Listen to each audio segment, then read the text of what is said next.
Welcome, everybody, to the Dielectric Media Podcast. This is your host, Baldwin. I am Doug Zlotnick. And today we're going to be doing a special review over the movie The Possession. The Possession. Boo-hoo. Boo-wee. Based on a true story about a family who had to deal with a Jewish Dybbuk, which is basically demon. It's a box with a demon in it. Yes. Which, you know, there's been a lot of different stories like that. I remember reading a story about a box from Thailand. It was called the Spirit Box, I want to say. And it had to do with the same essential idea, except for this was a good spirit, not a bad spirit. Voodoo has the same type of thing where they've got like boxes or jugs full of shit that is supposed to do nasty things to you. The Mummy had that too, where yeah. they took the organs out and put them into that. But I mean, the box was different though because well, not to ruin anything, but the box had certain possessions. No, in this will have spoilers in it, and they can go fuck themselves. All right, because spoiler I don't alert. care. Spoiler alert. No. Woo! I'm taking the Maddox approach. I don't want it to say spoiler alert. I want people to be legitimately angry. Or if they it could hear say this. spoiler alert and then fuck you right through it. No. Oh, okay. No spoiler Anyways, alert. well, it will just be spoiled if they want it. I mean, I guess the easiest way to begin this is just the story begins with the movie kind of opens up with this somber kind of feel of you don't necessarily know what's going on, but that's how most horror movies do it nowadays. It's a nice, loving family, and no, it wasn't a nice, so loving family. At the very beginning. well, with yeah, the old it's like- woman. oh, right, that's right. And they don't traverse that path at So all. it starts with the very first owner of the Dybbuk. well the box. of the most recent owner. Yeah, So that and- way they can show how they bought it. And basically, But- she's about to destroy it with a hammer, and it decides that it's gonna kill her face open. Well, it's a demon, and you know, throughout the movie, it fucks people up because It's a it's demon, trying and to that's protect what they itself. Yeah, which I don't know how demons get so much fucking power, but hey, that's beyond me. That's the spiritual world. But I mean, it's kind of one of those. She puts on a nice track and then decides to beat the shit out of a box with a hammer. Yeah. I don't understand that. Yeah, that Like- it was hilarious. It was like some big band shit going on in the back. It was like Aretha Franklin playing, and then it's like, oh, this might be a good time to destroy a demon box. But I mean, the movie had a very strong cast. The lead, well, I guess the mom, the mother actress, she's on The Closer. She's the lead actress for that too. Yeah, And the biggest issue I had with some of the acting was like the little girl who played the possessed one. the possessed one. Like she played her character, which was intended to be rather annoying at Yeah. some points, well enough that I was annoyed But- by the character. Well, she played the, you know, I'm trying to be an individualist child, but she still loves Mommy her father. loves the new daddy better than you, and she Well, that- does stuff. She's for playing him. the possessed role as well, which I thought she Yeah. conveyed at certain points better than she did others. Like when she was in the garage with the other stepfather, and I thought she had like a fucking knife behind her back. Yeah, I'm I like, thought "Don't that walk guy was gonna towards get that stabbed. sumbitch." Yeah, exactly. I mean, she, you know, overall, the other sister though, she just fucking like disappears halfway through the movie. Yeah, it's like oh, man. I just not a kind of ma- noticed that, like not they- a big character. No one cares. No, and well, they make a big deal out of her with that whole scene with her and the dance squad, and the father didn't show up, and Oh no! I was like, and then she just fucking disappeared for the rest of the film until like the end when they're in the hospital, and everything's going down. But I mean, overall, the main actor, he was, I think Ethan Hawke is his name. I don't remember, but he was amazing. I mean, I'll put it in the comments section. I thought he was pretty good. You know, No. his acting kind of he reminded me a little bit of John Cage. Yeah, John Cage. Did I say the wrong one? Johnny Cage from Mortal Kombat. I don't know who you're talking about. No, I said John John- Cage, and that's the fucking composer. I was thinking Nicolas Cage. Nicolas Cage. Yeah. Well, I wouldn't. He I wouldn't- kind of his features and his tone reminded me of maybe Nicolas like Cage. early Nicolas Cage. Later, Nicolas Cage becomes the same. I'm Nicolas Cage, and I'm going to act this way throughout the entire film. It's really annoying, and it's kind of like he's presenting his character too much. Like, you know, instead of the words being in the book, they're just like flying out at you, and you have to swat them away like fucking flies. But, I mean, he did a good job being that. They portrayed the divorce very well with the mom and the dad. Yeah, you know, still they- having some feelings for each other. Well, and they kind of made it seem like, oh, maybe it's the divorce's problem why this girl's having troubles at first. Yeah, it's like, oh, I okay, stabbed yeah. my father in the fucking hand with a because, fork. yeah. And he was a boss about it too. He's like, "Ow, son of a bitch, that hurt." Like, if I know anybody who's ever been stabbed before, it's usually not that. It's usually like, weeping in the and then you try to kill the person who fucking did that. or like slap or punch. I thought that was also a really good scene when they're in the hallway. And Oh yeah, he's trying to get her to admit why she needs the box, and she fucking like you hear the whoosh, whoosh of the hand slap. It's like, damn, that's pretty kick ass. I like how they made it seem like she was getting abused. Just to really, I was like, God, that's a good idea. That's what I miss about horror movies. It's like good little things like that, you know, like the school teacher getting her ass thrown out of a window. Well, and one of the best part about this particular one is that you never see the monster character until the very end. Well, so it's kind of like The Last Exorcism. Right, and that's the best way to have a horror flick is, I mean, if you just tease at it every once in a while, like you see the fingers coming out of her throat, or you see the MRI. MRI, yeah. That's the best type of horror because it's teasing at it and it's just making you freaking cringe the whole time. Well, and it's like Cloverfield, you know. It took, 40 minutes of that movie before you actually see the face of the monster. Yeah. And when you saw it, it was fucked up. And, I mean, with this one, it's still pretty fucked up. But but if you had seen it the whole time, you'd have been like, okay, there's the demon, yay. Well, and even then, I mean, the first time... I like the whole moths, and I thought they were cicadas, but those big motherfucking moths. Yeah, they look like cicadas to me. Jesus, yeah. Whatever, it doesn't matter. Yeah.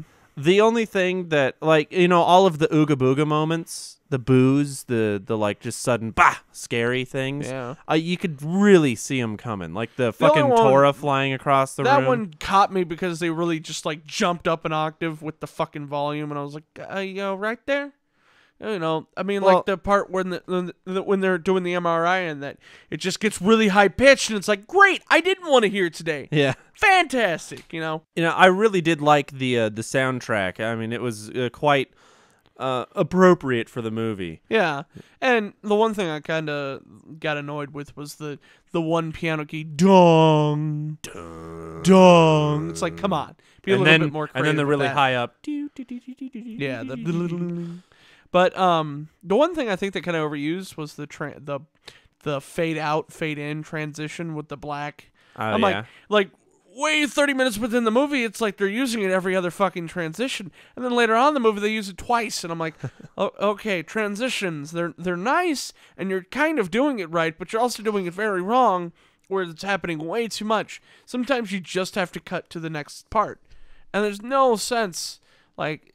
Unless you're making a high school fucking PowerPoint project that you would ever need to have this fade to black bullshit all the time. But, I mean, yeah, go ahead, whatever. You know, it's not going to affect the movie that much unless you seriously get annoyed by it. But... yeah, I didn't really notice it that much. It wasn't so blatant that it was like, oh. Yeah. Well, and it didn't disrupt the movie.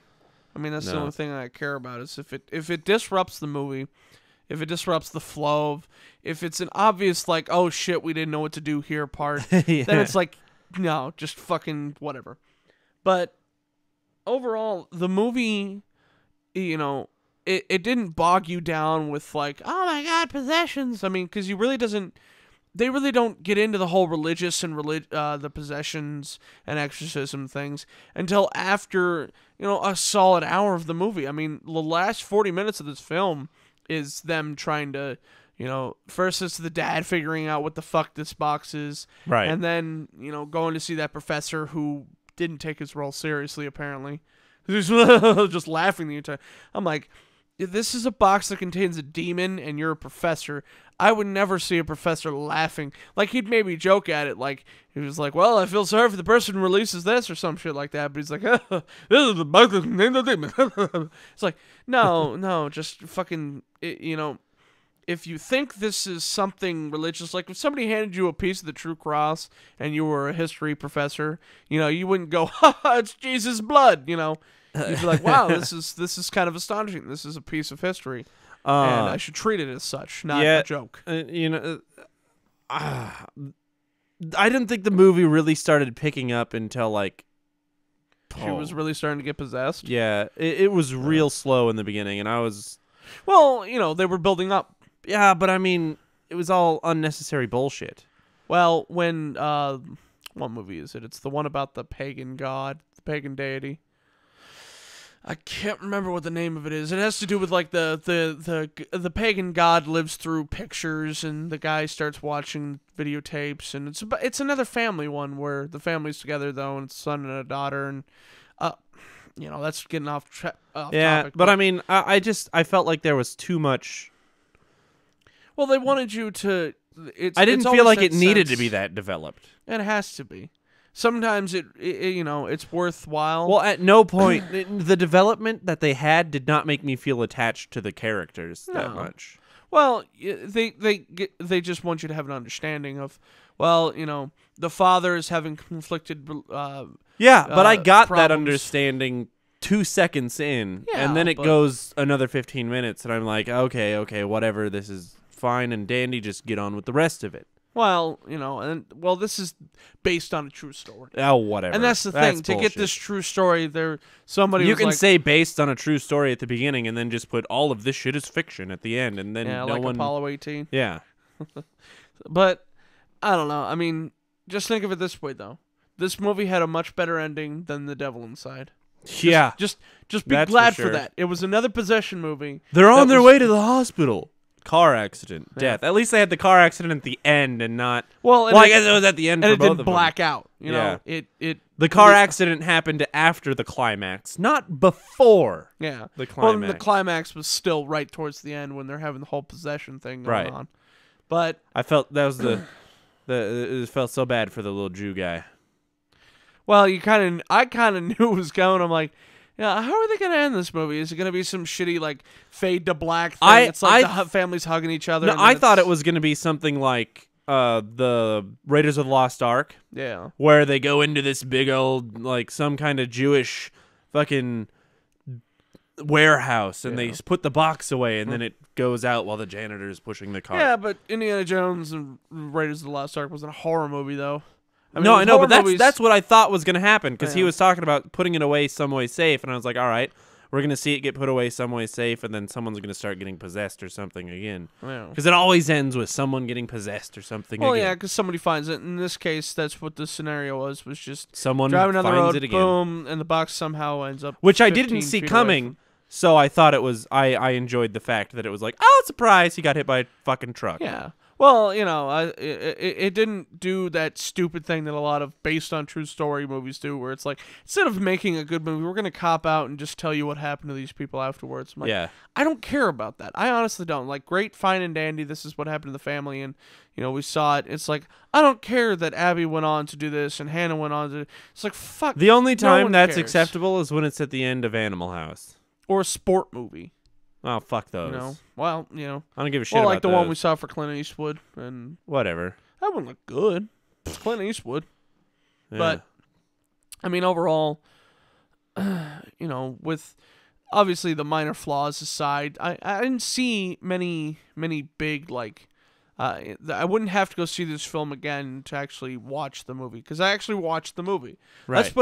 That's what I'm getting pissed off about, is when I have to go watch a movie 8 or 9 times, and not because I enjoy it, it's because I can't watch the movie because everything else is happening. Like, I don't get that anymore. I don't get that pleasure of paying, the nice $9 or the $4 if I'm up at Wayne to go see a movie and sit there and actually enjoy it. Like, Woman in Black was half and half. The Lorax, since it's animated, I could do that. But for most modern films that have to cut and paste and do this and stop acting to restart acting and make sure everything's in this place, I don't like that. And when I have to go see a movie 4 times, I no longer care about the movie and I'm just pissed off about it. Yeah. No, I get you there. I do. I get it. And then it just becomes like a fucking puzzle, and you're like trying to figure out what's going on, and it's not worth it and anymore. you're like, why is this scene not matching up with this? Oh, because somebody was being fucking lazy. Like, Yeah. I pointed some out in Vampire Hunter, but other than that, I mean, so what would you rate it out of 10? I'd probably give it like a 6 or 7 out of 10. I'm doing 8.5 for this one. See, I don't know. I just don't think it was that good, but I wasn't disappointed. Yeah. I wasn't angry. I thought it was a decent movie. I thought it was an average horror. I mean, flick. it's a movie that if you have a few bucks and you have the weekend and you have nothing to do, go see it. Right. I wasn't blown away by any means, but I wasn't disappointed. I wasn't bummed out. So, overall, go see it if you got the time. Yeah, I'd recommend it. Yeah, I mean, if you don't want to spend the money, rent it on a weekend when it comes out. So, all right, folks. Well, this has been the Dielectric Media podcast review of The Possession. I'm your host, Baldwin. And I am Doug Schlabotnik. Have a good fucking day. We'll see you next time. Oh, yeah. Toodles.